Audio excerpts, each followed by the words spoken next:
What is up, guys? Jason here, bringing you a very special Duel Masters deck profile. If you can believe it, we're actually up to deck profile number 10. I'm pretty surprised that we've done that many. But yeah, I'm pretty happy because it means that I've been able to put out a lot of content for you guys. Now, because this is a milestone of sorts, I've decided to bring you guys something extra special in the form of our Uberdragon Bajula deck. It's something that we've been working on for quite some time, and we were pretty much on the verge of giving up because we found that it was just really hard to build a viable deck around him, since armored dragons, or I guess dragons in general, aren't the most splashable creatures. You can't just chuck them into any deck. It's not like other forms of evolution, like Crystal Lancer or Bark Whip, where you have Bronze Arm and Aqua Hulcus and Aqua Surfer who are played in everything anyway to support it. And yeah, so the long and short of it is we were pretty much on the verge of giving up, but because he is my good friend Jason, his name's also Jason's favorite card, we wanted to try extra hard, and we actually had 2 copies of him, so we were like, man, it's kind of wasteful if we don't use him. Now, I do have to give a shout out to a member on the Duel Masters Reborn forum. Unfortunately, his name escapes me. I think it's like Wyvern something, but if I can find it, I will leave his name in the description, because he gave us the idea to build it as a water, nature, fire, aggro type of deck, and this is the most successful build that we've had for Uberdragon Bajula thus far. Previously, we experimented with a lot of like janky, mid-range versions or like control versions, and yeah, they just weren't any good at all. But I think this is the best version that we have so far. Is it perfect? I don't think so. We are still trying to find ways to make it better. When we first put it together, though, we were really impressed with it because, it was able to, pretty much smash some of our control decks from time to time and hold its own against others. But when we played with it recently, about a week or 2 ago, it was a little disappointing. So I guess in that regard, it's a bit inconsistent. But hey, I think it's still pretty good, and this is what we have so far. So we'll start off with 1, 2, 3 copies of the big bad boy Uberdragon Bajula, 7 mana, 13k, Dragon Evolution. He's a triple breaker, and when he attacks, you burn 2 cards in your opponent's mana zone. So it's a very devastating effect. If you can the earlier you get him, the more effective he's going to be, since you just set your opponent back in mana so much that it doesn't really matter. If you get to play him late into the game, a clever strategy is against multi-civ decks. You can try to burn all of their mana in one particular civ, since you can potentially freeze them out of playing certain cards, or you can remove some like Thrash Crawler or Mana Nexus targets. But the whole idea behind Uberdragon Bajula is, because his effect is so devastating, because he's so powerful, even though he's a bit gimmicky in a sense, he's so powerful that we can build a deck around him, because once he hits the field, you should win. Unless you break into a shield trigger like Terra Pit or Natural Snare, in which case, that's not a good time. But yeah, Uberdragon Bajula, very, very cool card, and probably the best, or one of the best armored dragons in my opinion. Now, what would a dragon deck be without Cocco Lupia? So we need 4 copies of Cocco Lupia, maxed out, because we want to be able to play Cocco Lupia as soon as possible on turn 3. And if our opponent gets rid of Cocco Lupia, we want to be able to have another one. What Cocco Lupia does is it reduces the cost of each of our dragons by 2, but they cannot cost less than 2. So unfortunately, if we want to play like our Magma Dragon Melgars, if we have 2 Cocco Lupias out, he's still going to cost 2 mana. Unfortunately, he cannot cost 0 or even 1. But yeah, Cocco Lupia, having 1 Cocco Lupia on the field means you can play Bajula for 5 mana. So ideally, you could play like Cocco Lupia turn 3, any of our dragons, which I'm going to go over on turn 4, and then evolve him on turn 5. That's kind of the dream. And my friend Jason was pulling that off pretty consistently when we first built the deck. And that's what made us think the deck was potentially better than it was. But yeah. Anyway, Cocco Lupia, very important, and pretty self-explanatory, really. Now just put him off to the side here.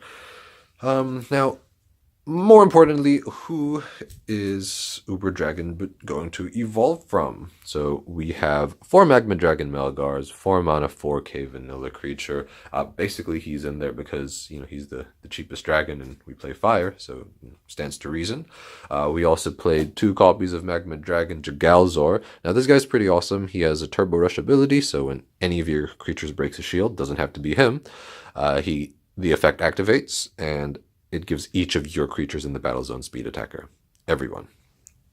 So, next, and sorry, for the last of the fire dragons, we have 2 copies of Velyrika Dragon. Unfortunately, I only have the Japanese copies, but he did come out in English. I believe he was released as a promo and not as part of any of the major expansions. But his ability is he has Double Breaker, and when you summon him, you can search your deck for any dragon. I'm not sure if it's a dragon or armored dragon, and put that guy in your hand. But basically, he can either play him to fetch himself, so that you can kind of bombard your opponent with creatures, and you know they'll eventually, hopefully, run out of removal spells or Aqua Surfers or whatever. Or you can use him to fish out Uberdragon Bajula to set up a big play the following turn. Now, naturally, the more Cocco Lupias you have on the field, which is a little unlikely, but, you know, dreams are free, it reduces the cost of each of your dragons. So, you know, if you have like 2 Cocco Lupias out, you can pretty much play, you know, 2 dragons every turn, and that's pretty insane. I just wanted to talk about some alternative strategies, because we talked about how, you know, we want to get Bajula out as fast as possible. But another alternative strategy, which is actually deceptively and, you know, scarily powerful, is if we can drop Cocco Lupia on turn 3 and our opponent doesn't get rid of him, we can actually play Magma Dragon Jagalzor on turn 4, because because of Cocco Lupia's effect, he only costs 4 mana, and then you can actually break with Cocco Lupia, and then that activates his Turbo Rush, and then you can break with him as well. So naturally, this will depend on the board state, you know, depending on what your opponent's packing, what kind of deck they're playing, because it's not always the best idea to go super aggro with this, because your opponent, you know, once your opponent gets rid of your creatures, you're kind of done. But that's an alternative route the deck can take. And again, that's kind of what Jason was doing on the first night. Sometimes he was even playing like Cocco Lupia turn 3, and then Magma Dragon turn 4, and then break, and then the following turn, boom, Uberdragon Bajula. Oh my god. But yeah, so, I mean, a lot of these are idealistic scenarios, but you kind of get the idea. And, well, at least I hope you get the idea behind the rationale for why we play the dragons we do. Moving on to the rest of the fire section, we have some destruction spells in the form of 2 Tornado Flame, 5 mana, kill a creature with power 4K or less, and Burst Shot, so, you know, kill all creatures with power 2K or less. Really, we aren't going to be hard casting these, because the cards that we're going to play from our hand are, you know, more often than not going to be the monsters. However, it is important for us to play these spells because, 1, they're good for charging, and I know what you're thinking. You're like, wait, what the hell? That's kind of like the dumbest thing I've ever heard. But hear me out. So a lot of the time, we'll find it difficult to decide what to charge. It's like, oh, I need my Cocco Lupia, but I also need my Magma Dragon. But I'm so close to playing Bajula, so I don't think it's worth charging him. So we kind of need fodder for the mana zone, really. It just helps with the decision trees, and it's kind of hard to explain. But yeah, we just need some cards to charge at, you know, certain times, and as many fire cards as we have, a lot of the time it's a hugely difficult decision to charge one of our dragons or Cocco Lupia. So that's part of the reason why we have these. But more importantly, they're just to defend against, you know, rush or aggro. This deck can get overwhelmed quite easily if you aren't able to build up a field presence with an early Cocco Lupia and Melgars. So Burst Shot helps to alleviate that problem. Do be wary though, because it can blow up your own Cocco Lupias, but let's be real, if you have Cocco Lupia out, your opponent will be doing their best to get rid of it anyway. So either it sticks or it doesn't. With Tornado Flame, it's just a generic spell, really. We didn't see the merit of including Phantom Dragon's Flame over it because Tornado Flame hits more things, and we're not going to be hard casting it. Last of the fire creatures, 1 Pyrofighter Magnus. Yeah, speed attacker. He's cheap, and we thought, hey, you know, he could be a good surprise win condition. All right, so moving on to the water section. Why do we play water? Because we like to draw cards. So we have 4 Aqua Hulcus and we have 4 Energy Stream. I say 4 Energy Stream when in reality it's 3 Energy Stream and 1 Brain Serum, but we didn't have a 4th Energy Stream, although if we did, that would be it. Yeah, Energy Stream, 3 mana, draw 2 cards.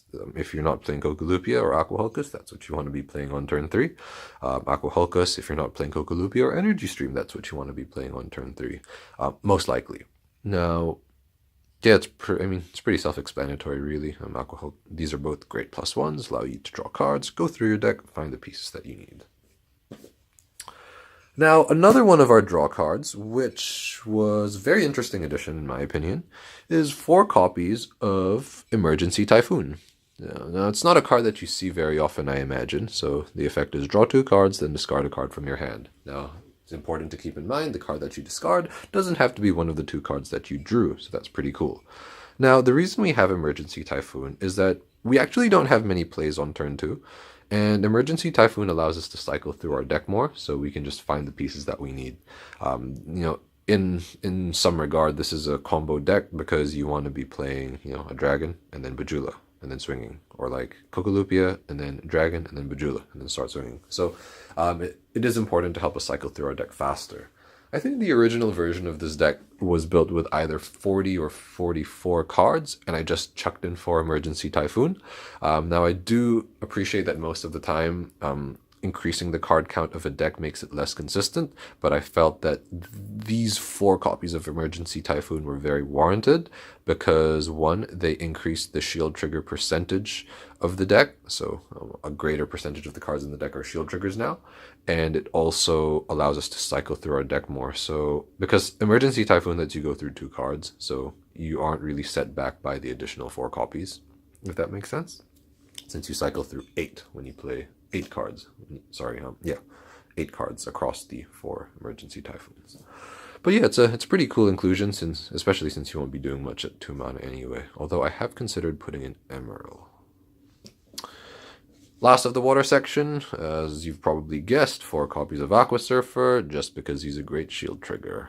Unconditional removal, that's something this deck needs. Now, last but not least, we're going to take a look at the nature section. We will start things off with 4 Terradragon Arque Delacerna. This is another card that came out in English, but unfortunately I do not have the English copy. The set, I believe, was Thrash of the Hybrid Mega Creatures, so that would be DM12.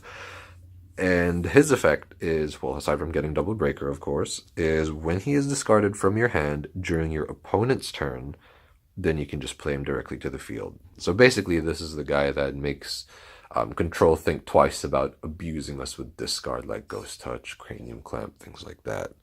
I think he is a very important inclusion in the deck since he changes the dynamic of the matchup completely. Now your opponent has to think twice before hitting you with a Cranium Clamp or a Locomotiver, or even a Lost Soul sometimes. And, in other matchups, you can just chuck him into the mana zone since he's probably going to be useless there if you're not playing against discard. It is important to note that the effect reads on your opponent's turn, so that means if you discard him with Emergency Typhoon, you don't get him off. Also, if you break into Locomotiver during your turn, you also do not get his effect. But yeah, he can evolve into Bajula as well, and he's just a beefy body to have on the field. What else do we have in the nature section? Probably the most important card of the deck, or I guess one of the most important cards of the deck. 4 Faerie Life. So 2 mana, put the top card of your deck into your mana zone. The reason we play Faerie Life, and I guess I'm going to reference my discussion video from a while back, is because we want to play Magma Dragon Melgars on turn 4. Let's say we don't have Cocco Lupia, turn 2, Faerie Life, and then turn 3, charge a card. We're now sitting at 4 mana, boom, Magma Dragon Melgars. Happy birthday. That is really the main reason we play Faerie Life, and also, again, we're not going to be doing much on turn 2. On turn 3, on the other hand, we actually have a lot of plays. I mentioned Cocco Lupia and all that before, and we also have a Faerie Life into Magma Dragon Melgars play. Well, actually, I guess that kind of defeats the point, but yeah, you get what I mean. So Faerie Life, very, very good card as well. We don't play Bronze Arm because there aren't really any turn 5 plays that we're setting up for, and on turn 3 we would rather be playing either, Faerie Life into Melgars, we would rather be playing one of our draw cards, or Cocco Lupia. So no Bronze Arm, he never hits the field. Tried him, didn't like him. And last but not least, we have, boom, 4 copies of Natural Snare, another form of unconditional removal, and it's a shield trigger, so that's why we played some form of defense, some form of spot removal if need be. But yeah, Natural Snare, all around good card. So that wraps up the deck profile. I really hope you guys enjoyed it, and I guess it's the hardest thing to build. I was going to say, if you guys could give it a shot and let me know how it goes, I'd much appreciate that. But I know it's easier said than done. Hopefully I have at least given you guys some sort of inspiration on how to build a Bajula deck. We are still finding ways to make this deck better. I don't know if this is as good as it gets, but yeah, it's a very cool deck, at least when it gets rolling. But anyway, thanks so much for your time, and have a great day. Bye.